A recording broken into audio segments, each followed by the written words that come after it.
মাসের মতন 4 মাসের মতন 6 মাসের মতন ভ্রমণে। তারপরে ওরা একটা নতুন লোক প্রশাসন কেন্দ্রে নিয়ে যায় ট্রেনিং দিয়ে, তখন কাকে এসেছিলেন কাকে দিয়ে কাকে কী করে পাঠাইছে। হ্যাঁ হ্যাঁ, সব বিসিএস ক্যাডার। হ্যাঁ, এগুলো সব বিশেষ কাটা বারাকে পাঠায়। আমার ভাতিজে বারাকে ঠিক আছে বিসিএসে কততম বিসিএস? 43-এ প্রশাসন ক্যাডার। তাই ভালোই তো, তাহলে তো ডাইরেক্ট এসপি হবে।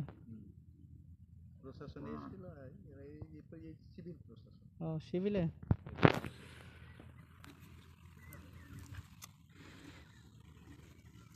বুয়েট থেকে রুয়েট ছাত্র ছিল। কোথায় পড়তো? রাজশাহী। রাজশাহী রুয়েট থেকে চাঁপাইনবাবগঞ্জে 3টে আছে। রাজশাহী রুয়েট থেকে একটা, বুয়েট আর বুয়েট থেকে একটা ঢাকা। চাঁপাইনবাবগঞ্জের মধ্যে ও ঢাকায় পড়তো। আর একটা কোনটা হচ্ছে গমস্তাপুরের দিকের একটা, আর একটা ছোটাপাড়া অরিজিনালি ছোটাপাড়া, আর একটা আমার ভাতিজা। 3টে 43তম। চাঁপাইনবাবগঞ্জের মধ্যে 3জন। বুঝতে পারছি।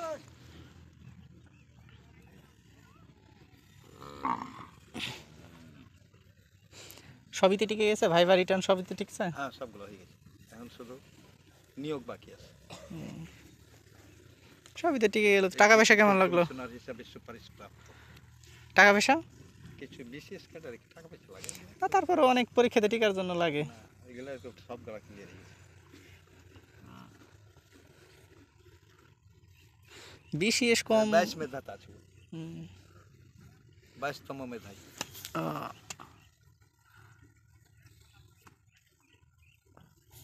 কিসের স্টুডেন্ট ছিল?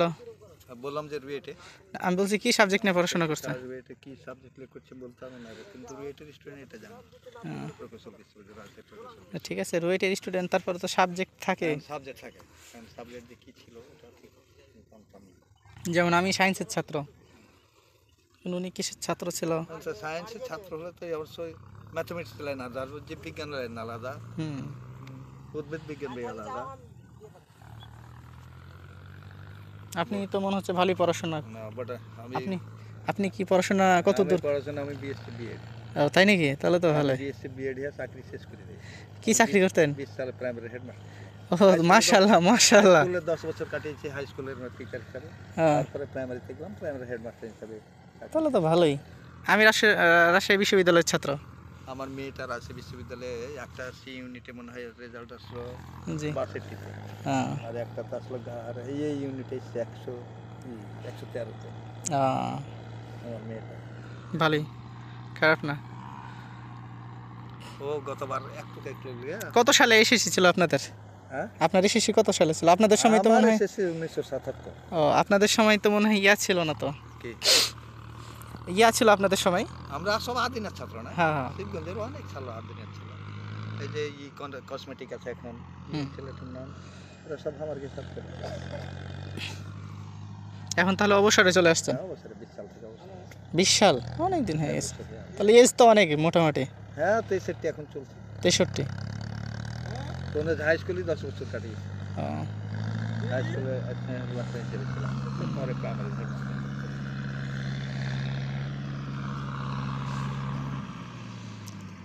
শিখগঞ্জে তাহলে বাড়ি করছেন ওখানে? যে বাড়ি ওই যে আলিডাঙ্গা প্রাইমারি স্কুলের পাশে যে বাড়ি। হ্যাঁ হ্যাঁ হ্যাঁ,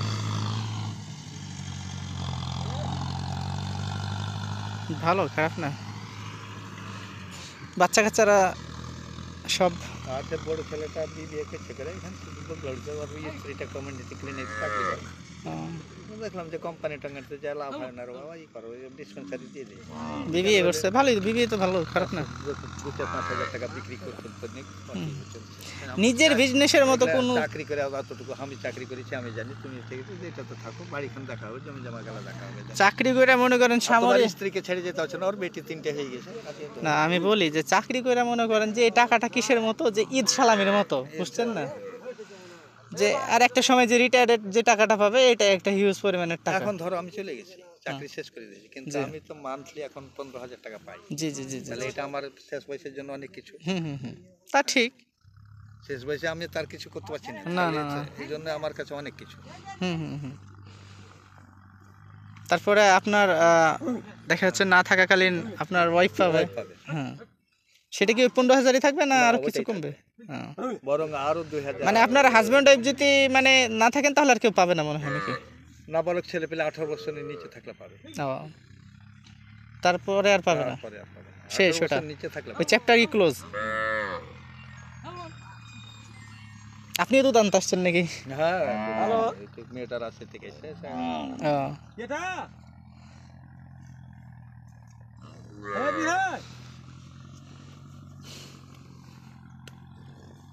তবে আপনাদের দিয়ের মানুষ কাজ করে অনেক শিক্ষিত আছে, এটা সত্য।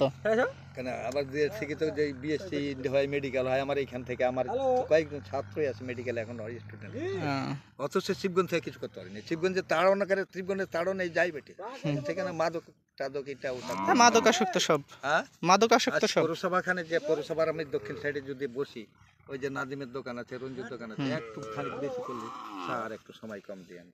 মানে আমরা থাকলে তো এই বাটপার গেলা সহজে যাই না, সব ড্রাগস অ্যাডিক্টেড। হ্যাঁ প্রায় অ্যাডিক্টেড পারসন। রঞ্জুর দোকান আছে, নাদিমের দোকান আছে পৌরসভার এখানে, তো যে বসলি স্যার একটু কম সময় দেন, আপনারা বেশিক্ষণ গল্প করিয়েন না। এখন অবসর মানুষ আর একটু গল্প না করলে কেমন দেখে, ফ্রি বসবো এটুকুই আর লাগছে না, ধর থাকবোই না বুঝতে। এই যে গতবারে কিছুদিন হলে দেখলাম 16,000 ইট গেছে, তিনটা রুম করলে আমরা করে দরকার হয় ওখানে ঘোরাফেরা করি। জি জি জি সেটাই। আছে দোকান আছে, জমি জমা আছে এগুলাতে, এই যে বাড়ি এখন মনে করেন যে ওই জমি গেল আমাদের নেমে গেছে, ওই যে গম আছে, হ্যাঁ আর তারপরে আমার জমি থেকে বাড়িখানে আরে মাটি বিক্রি করি এটা করি না, মাটি তোলার যা খাড়ি হলো তাহলে তো মাটি করবে নাকি, তাই দেখতে যাচ্ছিলাম, বললাম যে ম্যাজিস্ট্রেটের গাড়ি তা হয়তো কিছু কিছু মাটি কাটে নিয়ে চলে গেছে। এটা হচ্ছে যে আমাদের দেশের জন্য অনেক ক্ষতিকর, বুঝছেন না? আসলে মানুষ তো বুঝে না, সামান্য কিছু টাকার জন্য মানুষ ইমান আমান বিক্রি করে দেয়, কিন্তু এই যে এগুলো যে দেশের সম্পদ কেটে নিয়ে যাচ্ছে, এগুলো তো মনে করেন যে ঊর্ধ্বতন যারা কর্মকর্তা এরাই দায়ী। সাধারণ মানুষ কি করবে? তারা দুই চার 10টা টাকার জন্য দিকের জন্য বিভিন্ন ইয়েতে জন্য ছোটাছুটি করছে, তারা টাকা খেয়ে নিয়ে দেশের কোটি সরকার তো আসলে আমলারাই বা আমলা কর্মচারী কর্মকর্তারাই তো চোর, আসল চোর ওরা। হ্যাঁ হ্যাঁ সাধারণ মানুষ তাদের কাছে না না না না সব অবশ্যই সাধারণ মানুষ জিম্মি। আজকে আপনি মানুষের 1 লাখ টাকা মেরে খেয়ে নেন, আপনার নামে বিভিন্ন মামলা দিয়ে আপনার কি করবে? কিন্তু এই যে সরকারি কর্মকর্তা যে মানুষের কোটি কোটি টাকা মেরে খাচ্ছে, এদের সরলতা দিয়ে বিশ্বাস করবেন কাকে? এটা বগলাউড়িতে বাজারখানে আমি বসে থাকি, এমন কোনো দিন নাই যে পাশে বোর্ড অফিস, বোর্ডের কাজ, এটার কাজ, ওটার কাজ, আজ বিচার, আজ সালিশনামা, এটা নামা ওটা নামা, স্যার একটু লিখে দেয়। সরল বিশ্বাসে সরলতাই সকলের এক নাগাড়ি কাজ করে যায়। এরা এসে ছেলে পেলে গেলে আসলে স্যার এসে দিয়ে দিয়ে চুপ গেল। তারপরও কালকে আমার জীবনের একটা প্রথম ঘটনা ঘটলো, যেটা আমি নিজে গেছি। এক লোক একটা সিডিল কিনেছি নন পরিষদের একটা ঘাটে, সরল বিশ্বাস স্যার এটা একটু পূরণ করে দেন, আর প্রতিদিন দেওয়ার সাথে দেখলে কি স্যারের কাছে একটা কাগজ দেয়া। আমি কিন্তু দোকানে, আমার দোকানে ছেলে দোকানে বসি, কাগজটা ড্রয়ারে ফেয়ে দিয়ে বাড়ি চলে গেলাম। কখন কোন টাইলে সিডিলটার দাম 1000 টাকা, এখন কাগজটা চুরি করে চলে গেছে। তারপরে যারা জমা দিয়েছে তারা বলছে কাগজটা দেন, আপনি লেখা দেন, লেখা বাইরে করতে ড্রয়ারে নাই, তাহলে আমি যে একটা শেষ পর্যন্ত বলা বা তোমরা ঝগড়াঝাটি আর করিও না, আর আমাকে আরো অপদস্থ কিছু করিও না, তোমাদের এগুলো কিচ্ছু আমি বিচার সালিশ অভিযোগ কিছু আমি নেব না, আমি এখন তোমাদের কাঠগড়ায় দণ্ডিত আসামি, যেহেতু আমি আসামি, আমার ঘর থেকে দুর্ঘটনা ঘটেছে, তোমাদের সিডিলের দাম কত আর সময় আছে কিনা, আজকে সিডিল পড়বে আর কালকে এই ঘটনা ঘটেছে, তোমাদের আমি সচিবের কাছে গেলাম, এটার কোনো বিকল্প চিন্তা ভাবনা আছে? বলছে স্যার এই করেন, আর একটা সিডিল কিনে দেন। বললাম টাকা 1000 বাইরে করে দেবো, বলছেন সিডিলটা দিয়ে দাও।